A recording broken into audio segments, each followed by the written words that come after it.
The Enchanted Journey to Witch Mountain. A Novel Chapter 1, The Mysterious Storm. The trailhead smelled like sunscreen and pine sap. And Lily Hartwell decided, as she always did on the first morning of summer break, that this was her favorite smell in the entire world. "Tell me again why I'm carrying the tent," said her brother Max, hoisting the bundled canvas onto his shoulders with a grunt that was mostly for show. He was 12, a year older than Lily, and had recently decided that complaining about physical effort while still doing it anyway was the most efficient way to get credit for hard work without actually looking like he minded. "Because you lost the coin toss," Lily said. "There was no coin toss. You just told me to carry it." "That's basically a coin toss if you don't argue fast enough." Their cousin Ella was already 20 feet up the trail, walking the way she always walked when she was excited, with her chin tipped back, eyes tracking the canopy of leaves instead of the ground in front of her feet, which was probably why she'd tripped over the same route 3 times in the last 5 minutes. "You're going to break your ankle staring at birds," Max called after her. "I'm not staring at birds," Ella said, not looking down. "I'm staring at the light. Look how it comes through. Like that, all green and gold. It's like walking through a stained glass window that somebody forgot to put a ceiling on." "That's a very Ella thing to say," Lily said. "Thank you." It was the kind of morning that made grown-ups say things like "there's nothing like the outdoors" without meaning anything specific by it, warm without being hot yet, bright without any of yesterday's humidity, the kind of sky that looked like it had been freshly washed and hung out to dry. Lily's grandmother's farmhouse sat at the edge of 500 acres of mixed forest that had been in the family for 3 generations, and somewhere in the middle of all those acres was a clearing by a creek that the 3 of them had claimed as their own the summer Lily turned 8. They called it Half Moon Camp on account of the bend in the creek, and they had been begging to come back to it every June since. "Grandma said we could stay 2 nights this time," Ella said. "Did your mom actually agree to that, Lily, or are we going to get a very angry flashlight signal at 9 p.m. tonight?" "She agreed," Lily said. "Mostly because Grandma agreed first, and nobody argues with Grandma." "Smart strategy," Max said. "I'm filing that away." They reached Half Moon Camp a little before noon. A flat shelf of grass above the creek bend, ringed by birch trees pale as bone, with enough open sky overhead to see stars properly once it got dark. They'd set up camp here enough times that the routine had become almost wordless. Max staked the tent corners while Lily fed the guy lines through, and Ella gathered firewood into 3 separate piles, kindling, medium, and Max, don't even think about it, because Max had a long and storied history of trying to burn logs too big too soon and then complaining when the fire died. By early afternoon, the tent was up, the fire ring was stacked and ready, and the three of them were lying in the grass with their sandwiches, watching clouds drift overhead in shapes that Ella insisted on narrating. "That one's a dragon," she said, pointing. "That one's a cloud shaped like a regular cloud," Max said. "You have no imagination." "I have plenty of imagination.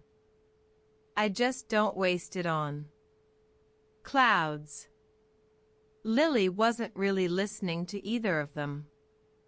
She'd noticed something a few minutes earlier and hadn't said anything yet, because she wasn't sure it was worth interrupting lunch over, but the dragon-shaped cloud Ella was so proud of had a strange grayish tint along its underside that the others hadn't quite had, and as Lily watched, 3 more clouds slid into view from the west carrying that same gray tint.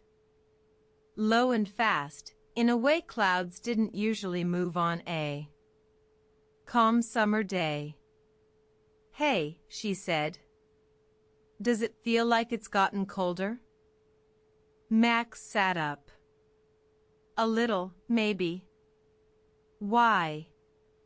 "Look at the sky." They all looked. What had been a clean, scrubbed blue 20 minutes earlier now had a bruised, yellow-green cast creeping in from the west, the kind of color the sky turned right before a really bad thunderstorm.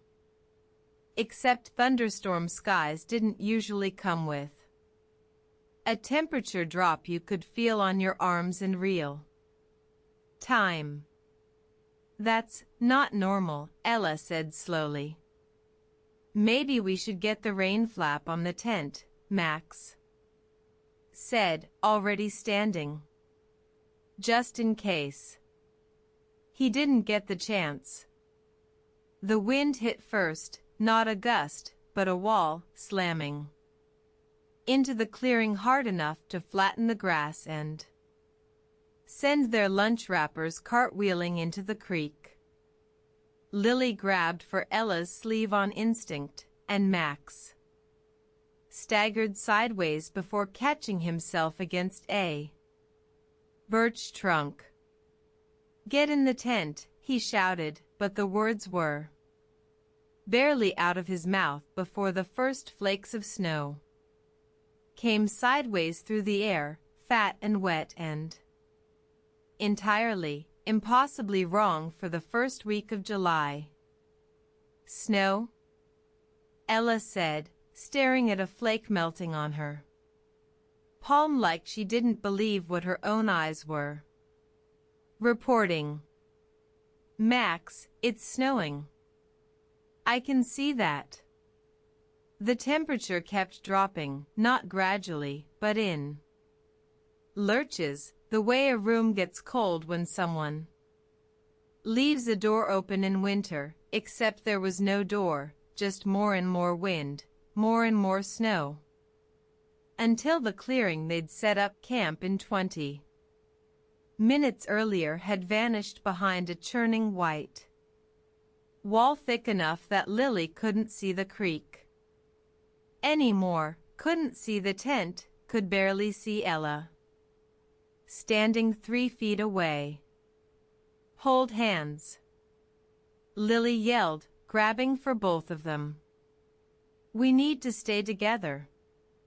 They linked up, Lily in the middle, Max on one side, Ella on the other, and began to half walk, half stumble in the direction they all silently agreed must be downhill, toward what they hoped was still the trail.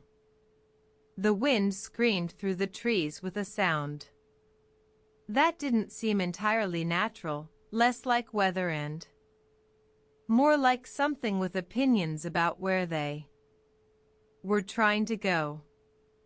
"This way," Max shouted, though none of them could have said with any confidence which way this way. actually was anymore. They walked for what felt like much longer than it. Probably was it. Time gets strange when you can't see. 10 feet in front of your own face, until the trees around them began to change.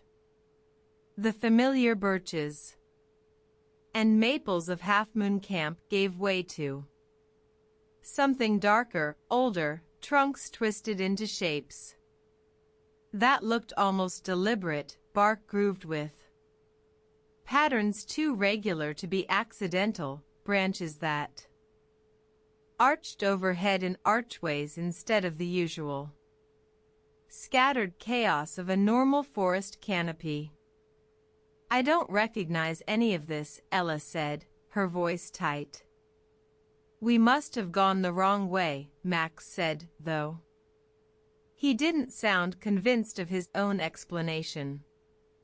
A gap opened ahead of them between two ancient oaks, trunks wider than all three of them standing shoulder to shoulder, bark twisted into ropey braids that seemed, in the strange gray light, to almost form the suggestion of a face if you looked at them wrong. The wind howled directly at their backs, pushing them forward like a hand at the small of the back, and without quite deciding to, without any kind of vote or discussion, the three of them ducked between the oaks to escape the worst of it. The wind stopped. Not faded. Not died down gradually the way wind usually does. Stopped, all at once, the way a sound stops when somebody turns off a speaker. "Whoa," Max whispered. Lily opened her eyes. She hadn't realized she'd closed them, and found herself standing in absolute stillness. No snow. No wind. No howling. Just a soft gray mist, curling low around their ankles like something alive and patient, and trees stretching up into a canopy so thick that no sky showed through it at all. "Where did the storm go?" Ella asked, turning in a slow circle. Nobody answered her, because nobody had the faintest idea. Chapter 2, Lost in the Shadow Realm. The quiet was the first thing that truly unsettled Lily. Not frightening exactly, not yet, but wrong in a way she couldn't name. Real forests were never this silent. There were always birds, insects, the distant rustle of something small moving through underbrush. Here, there was nothing. Just the slow curl of mist and the soft creak of branches that moved without any wind to move them. "Okay," Max said, in the deliberately calm voice he used when he was trying to convince himself of something. "Okay." We walked through some trees and the storm stopped.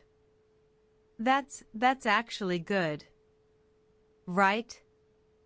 We're out of the storm. Max. Ella's voice had gone very small. "Look at the trees." He looked. They all looked, properly this time, instead of just glancing past in their hurry to escape the wind. The bark wasn't just twisted, it was patterned. Deliberate whorls and braids running the length of every trunk in sight, as though some massive, patient hand had carved them centuries ago, and the trees had simply grown up around the carving. "That's not natural," Max said quietly. "Where are we?" Lily asked, mostly to the forest itself, since none of them had an answer. A sound answered instead, not a voice, not quite, but a kind of dry rattling, like a stick dragged slowly across other sticks, coming from somewhere off to their left. The mist there thickened, curdled almost, and a shape began to separate itself from the gray. Tall, thin, translucent at the edges, with hollow eye sockets and a grin that stretched a good deal wider than any human face should allow. Ella grabbed Lily's arm so hard it would leave a mark. Hello? Max said, because apparently when faced with something that defied explanation, his instinct was politeness. The creature's grin widened further. Hello, little wanderer. Its voice came out papery and dry, like pages turning in an old book. Lost, are we? How delightfully careless of you. More shapes peeled out of the fog behind it, a dozen, then 2 dozen, some translucent like the first, grinning and hollow, and others entirely different. Armored figures that clattered as they moved, bone visible beneath rusted breastplates, swords that seemed carved from ice-script in bony fingers.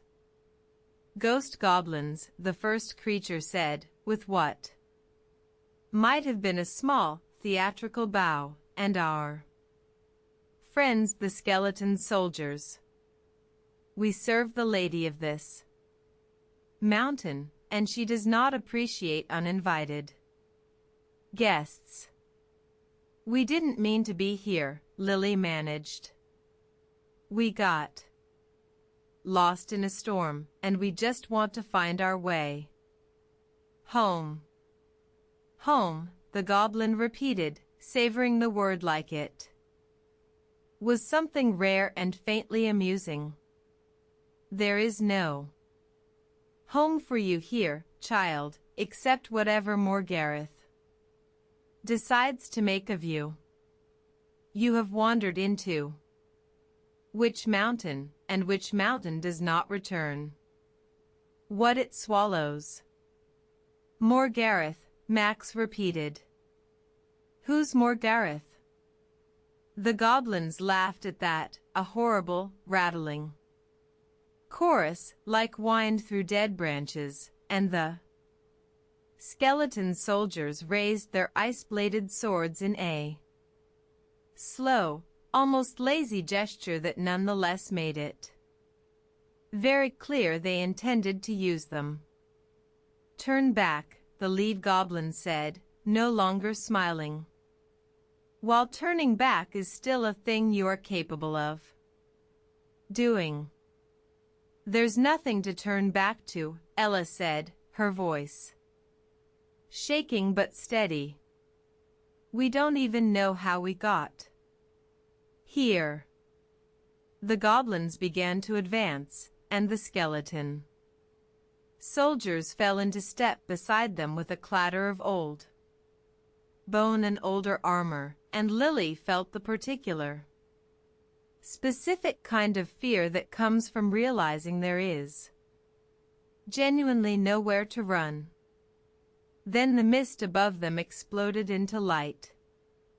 It happened so fast that for a moment none of them could process it. 100 small, brilliant points dropping out of the canopy like a fistful of thrown stars, weaving impossibly fast trails of gold and silver light between the children and the advancing goblins. The goblins shrieked and recoiled, shielding their hollow eyes, and the skeleton soldiers staggered back as threads of light wrapped around their ankles like glowing rope. This way, called a voice, high and bright and entirely unafraid. Quickly, while we hold them, run. Lily didn't need to be told twice. She grabbed Max with one hand and Ella with the other, and the three of them sprinted through a gap in the mist that seemed to open specifically for them, carved by the darting trails of light, leaving the goblins furious shrieking and the dry rattle of bone behind them. They ran until their lungs burned, until the sounds of pursuit faded into nothing, until they finally collapsed in a small clearing ringed by mushrooms that glowed a soft, steady blue, like something had planted a row of tiny streetlights along the ground. "What?" Max gasped, doubled over with his hands on his knees. "Was that?" "Goblins," Ella said, equally breathless. "Actual goblins. And skeletons. With swords." "I think," Lily said slowly, looking up at the canopy above them, where the small points of light were beginning to drift back down toward the clearing.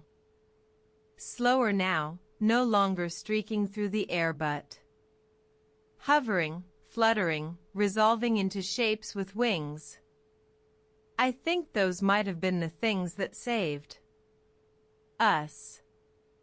Chapter 3: The Fairy Guardians. The lights settled around the rim of the clearing, and as they slowed, they took on shape and detail, tiny figures no taller than Lily's outstretched hand, with wings like stained glass catching whatever faint light there was to catch, faces sharp and fierce with the kind of concentration that didn't match their size at all. One of them, slightly larger than the rest, with wings tinted a deep, warm gold, drifted forward and hovered directly in front of Lily's face, close enough that Lily had to resist the urge to lean back. "You're very lucky," the fairy said, in the same bright voice that had called out to them moments before. "We don't patrol this far from the boundary often, and even when we do, we don't always arrive in time." "Thank you," Lily said, because it seemed important to say it before anything else. "Whoever you are, thank you for that." "Wren," the fairy said, dipping in something between a bow and a curtsy that was somehow elegant despite being performed mid-air. "Captain of the Lower Wood Guard, for what little that title is worth these days. And you three are, unless I am very much mistaken, human."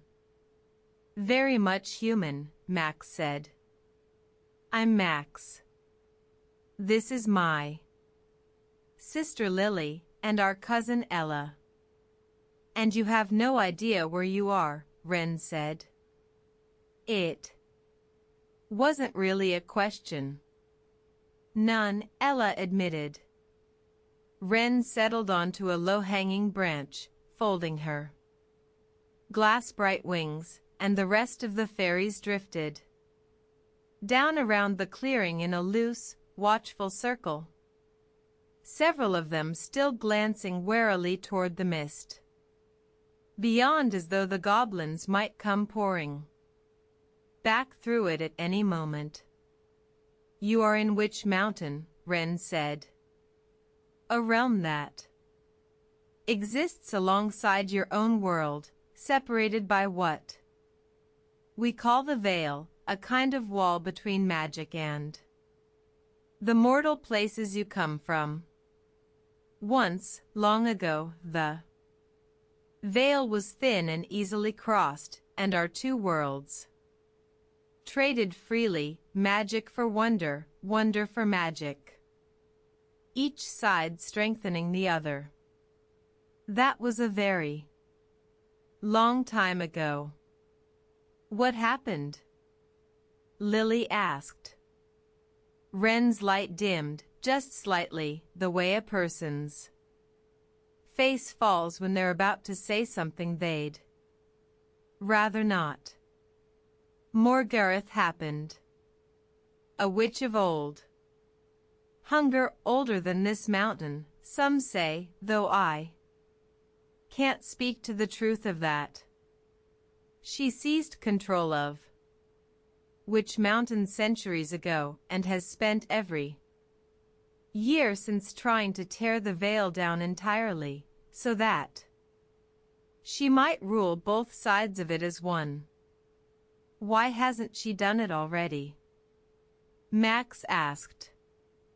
If she's had centuries. Because the veil is not undone easily, even by someone as powerful as Morgareth. It is held in place by old magic, older than her, older than this mountain's memory. But her power grows every year, and the veil grows thinner, and lately Wren hesitated, glancing at the three of them with an expression none of them could quite read. Lately, it has grown thinner faster than ever before. What does that have to do with us? Ella asked. I don't know yet, Wren admitted. But I know that no human child has crossed into Witch Mountain in longer than I have been alive, and the very afternoon that three of you do, all at once, in the middle of a storm that should not have existed in your world at all. Well, I do not believe in coincidences that large.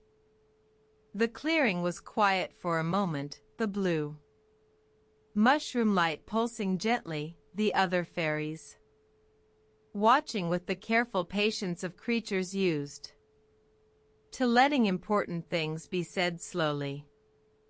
There is a way to stop her, Wren said finally. It is the only way that has ever been spoken of in all the old stories the forest spirits still remember. Long ago, before Morgareth, before the veil thinned, when this mountain still belonged equally to magic and mortal alike, three celestial stones were placed at its heart. Light, spirit, heart. Together, they hold enough power to wake the one being strong enough to face Morgareth directly, the power wizard, bound in sleep beneath the mountain since before any of us were born. And nobody's gone and gotten these stones already? Max asked. In, like, all that time? Many have tried, Wren said quietly. None have succeeded. The stones are hidden in places guarded by Morgareth's oldest and cruelest magic, a maze that shows you your own fears and wishes tangled together until you cannot tell which path is real, a forest old enough to remember the names of the dead, a lair where shadow and trickery have made their home for longer than memory. Each test has broken every guardian who has come before you. That's encouraging, Ella muttered. Wren's expression softened, just slightly. I do not say this to frighten you away. I say it because you deserve to know exactly what you would be choosing, if you choose it. You came here by accident. No one would think less of you for wanting only to find your way home. Lily looked at Max, and then at Ella, and found in both their faces the same thing she suspected was showing on her own, not certainty, not bravery. Exactly, but a kind of stubborn refusal to simply walk away from something this large while there was still a chance to help. If we go home now, Lily said slowly, and more Gareth tears down this wall you're talking about, what happens to our world? Wren didn't answer right away, which was answer enough. We're not just leaving, Lily said. Tell us where to start. Wren studied her for a long moment, gold-tinted wings catching the blue mushroom light, and something in her small, fierce face shifted, not quite relief, not quite hope, but something close to both. Then we begin, she said, with the maze.